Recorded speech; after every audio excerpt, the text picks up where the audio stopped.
You guys didn't hear any of what I just said. Nice.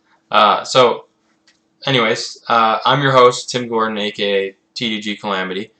Um, we're gonna do another episode of the Anything Goes podcast to start off here.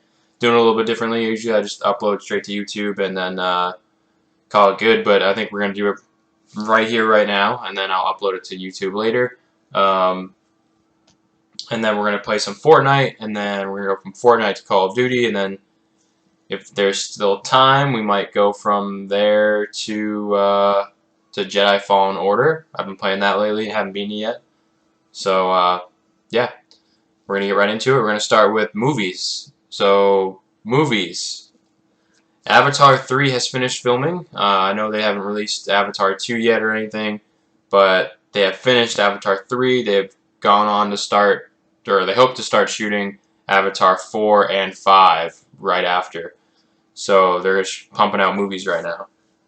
And then the season finale of The Mandalorian is out now. Released last night, or technically early this morning at like 3 o'clock this morning, I believe. That should be a good one. I haven't seen it yet, so no spoilers. And then we have Game of Thrones House of the Dragon show that will be coming out in 2022. They just gave the release date yesterday. So that'll be cool. They also said that multiple spin-offs will be as a result of Game of Thrones. So House of Dragon is obviously a spin-off show. They said there's probably going to be a couple more. They just don't know what yet. And then I'm sure many of you guys have heard this, but Tom Cruise actually lit into his Mission Impossible crew while filming because a couple people, I believe, broke COVID-19 protocols. What exactly they did, I don't know, but Tom Cruise did not like it. But, I mean, he made a very good point. He was pretty much, I mean, he was yelling at them, don't get me wrong, but during a pandemic, you guys break protocols, you deserve to get yelled at by someone. But he lit into them. You can hear the audio, I believe it's on Culture Crave on Twitter. Excuse me. So, but yeah, I would definitely give that a listen. He goes in at them pretty good too. And then as a result of him doing that, there's been multiple people that have reportedly quit and saying that was the last straw. I don't see their reasoning for breaking COVID-19 protocols. He was pretty much saying that if this movie gets shut down because of a COVID outbreak, because of them two, that it's not going to be good. But he said if it happened again, that they'd be fired and all this other stuff. So, I mean, whatever. If they felt that way, then I guess they didn't want to work. So, whatever. And then we have some Marvel news. It's been reported that Jessica Jones actress Kristen Ritter, I believe is how you say her name, and Punisher actor Jon Bernthal are reportedly in talks to return as those characters, according to MCU Fanatics on Twitter. Now, them and Culture Crave are usually pretty good with their news. Now, it does say reportedly, so it's not confirmed that they're returning or anything like that. So reportedly, they're in talks. Also, Luke Cage actor, he hasn't been in talks to return yet with Marvel, so that is yet to be determined. I definitely agree with. I agree with. I honestly would say bring everyone back from the Netflix shows. I like the guy who played Iron Fist. I did not like Iron Fist, but I liked who played him. I thought he fit it pretty well, and I liked all the other actors as their characters as well, especially the Punisher. The Punisher and Daredevil were my two favorite castings and my favorite shows. So on Netflix, anyways. So yeah, I think that's it for movie news. We have one piece of video game news. Cyberpunk 2077 has been removed from the PlayStation Store, and most customers have been issued refunds.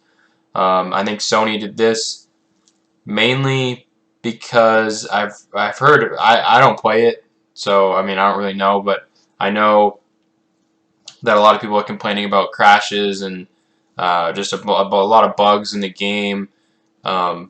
Supposedly because the game was rushed. I don't know. I knew it took a long time for them to actually get the game out because I think they announced it in like 2012. I think I saw that it was coming out. So I mean, 8 years shouldn't be rushed. But I mean, who knows? I don't know. I don't develop video games. I don't do any of that stuff. So, um, yeah. So that's the one thing of video game news I have. And then we're going to go right into the NFL.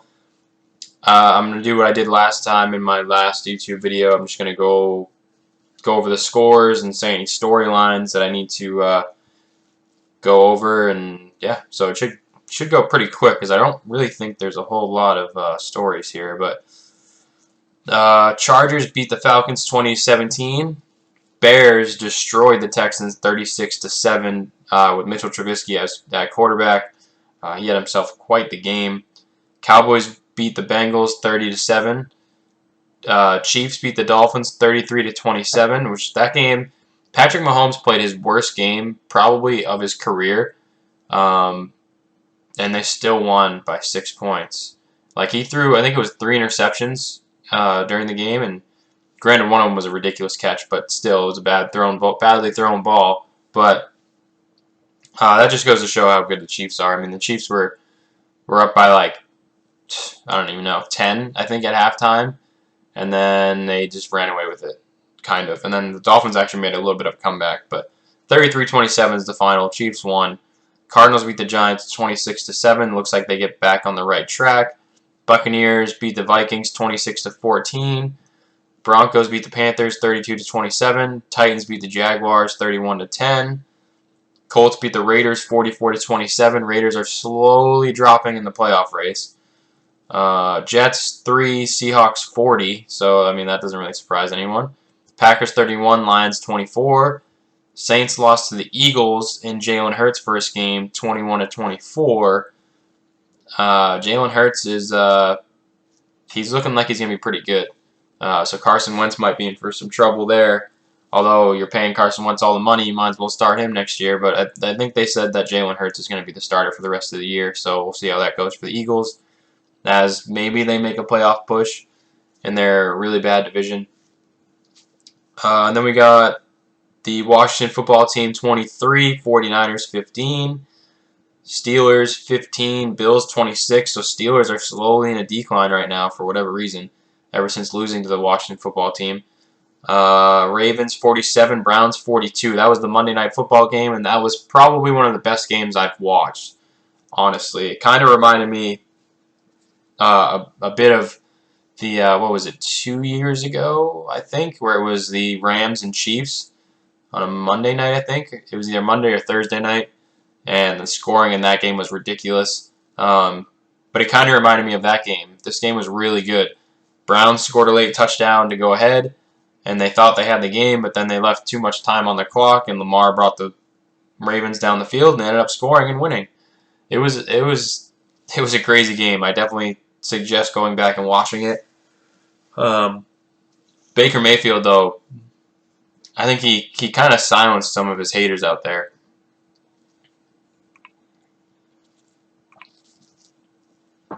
Because one of his things was he can't really, or a lot of the things that his haters were saying was that he can't really play in important games.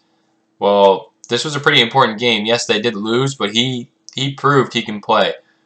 In my eyes, I mean, I wasn't really a Baker Mayfield hater, but I could see where those people were coming from a little bit. And he definitely has struggled, but if he continues to do what he did in that game, he's gonna be fine. So I mean, I wouldn't. And the Browns are very, very, very close to making the playoffs. I mean, I think technically they're in the wild card because of the Steelers being ahead of them. And I think the Ravens are now tied with them. I'd have to look again. But if they're not tied with the Ravens, they're one game ahead. So I mean, it's going to be a tight race, but they should get the wild card, I would believe.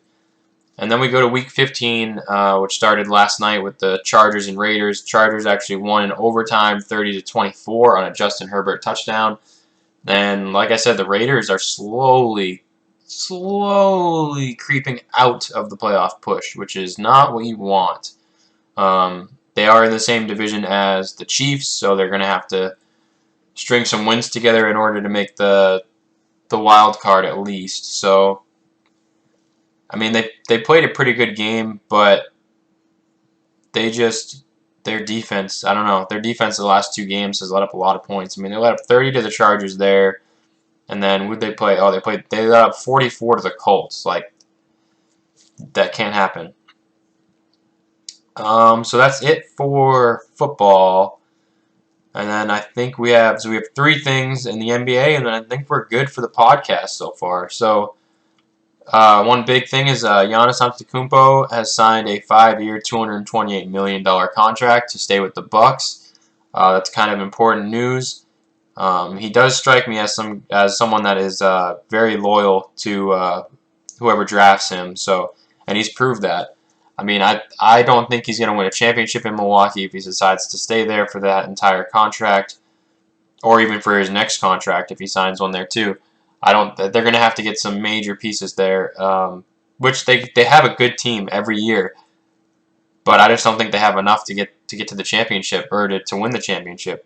But I'm not an NBA expert. I don't try to be. I just give my opinion on things, and that is one opinion. I don't think that he's going to win a championship in Milwaukee. If he does, cool. I like Giannis.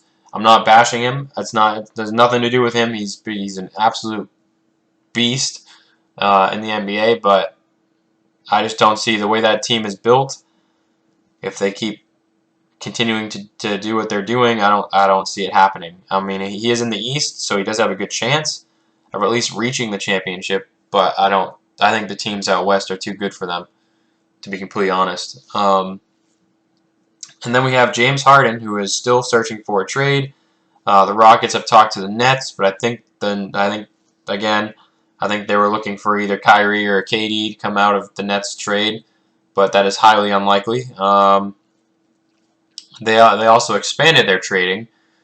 I don't really know what that means, but as I drop my controller, I don't really know what expanding their trade, like, I don't even know what it was.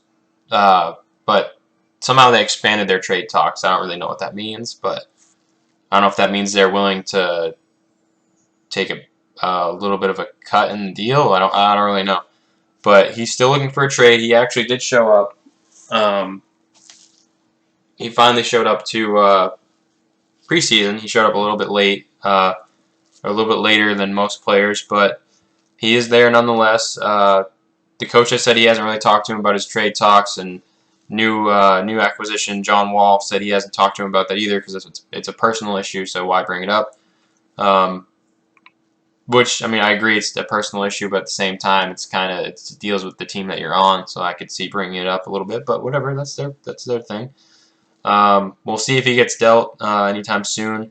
Most of the experts are saying he will get dealt, but they just don't know when. He'll obviously have to get traded before the trade deadline, but that's not until during the season. So, and the last thing, the NBA is investigating the Clippers in its acquisition of Kawhi Leonard last year. Somehow they think that there might have been some tampering going on or something shady. I don't know what, but we'll find out as soon as the investigation's over. And that's all I got.